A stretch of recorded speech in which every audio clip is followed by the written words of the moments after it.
Tonight I will share another lesson in magic and explain to those who are students to my teachings, one of my skills that allowed me to advance so proficiently within the mystic arts. This is not a unique trait but simply a method that I realized and cultivated that allows me to reacquire some of the lost magic spells and reconstruct their full process of actually casting them successfully. Now, some of you Illuminati fans out there may remember the subject on Words of Power. Before the recent change in esoteric material that was taught, going from the traditional magical wisdom to the recent brainwashing techniques and methods that comes up when referenced. Words of power were certain phrases or words in various languages that had a magical effect just by speaking them. I shall use their example of Sol Invictus. In Latin it means, invincible sun. Now if you'll notice there is a slight bit of inertia when speaking the word, which enunciated would be spelled, Sol Invictus, two words both one syllable each. This inertia you feel in speaking the word happens because it is a word of power or magical word that is used to cast a spell, but without the full casting process the word doesn't work and the spell fails. So how do we find the rest of the process? Know that this word, this spell is the spell I used on Satan before I kicked him in the face that cast him into the bottomless pit. The deciphering of the word's meaning describes it as saying invincible sun, and that is the clue to what the spell does. It is a spell of illumination that can cause a bright light to shine, in the darkness, underwater or even in deep caverns.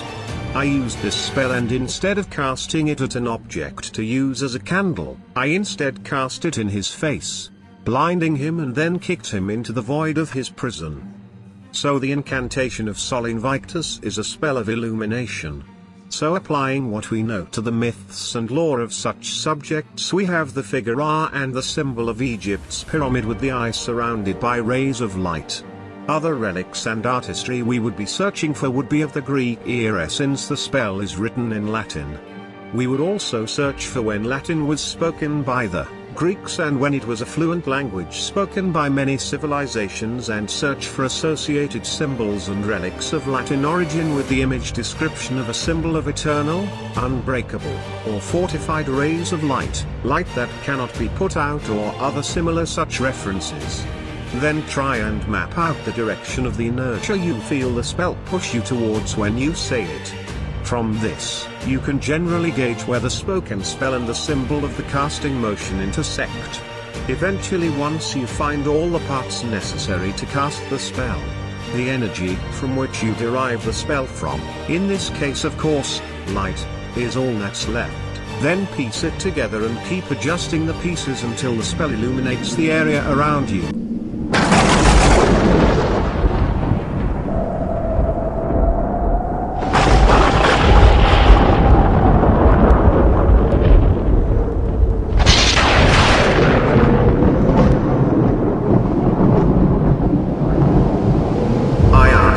Question for all to hear. Many profess that they love the sun and are devout steadfast believers in his teachings.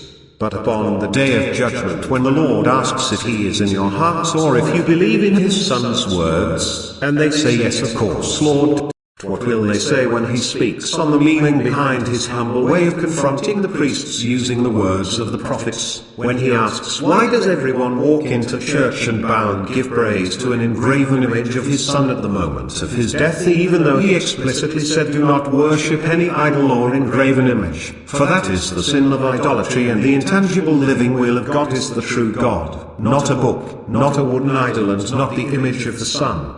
If you held me in your heart, then why did you not see this your whole life?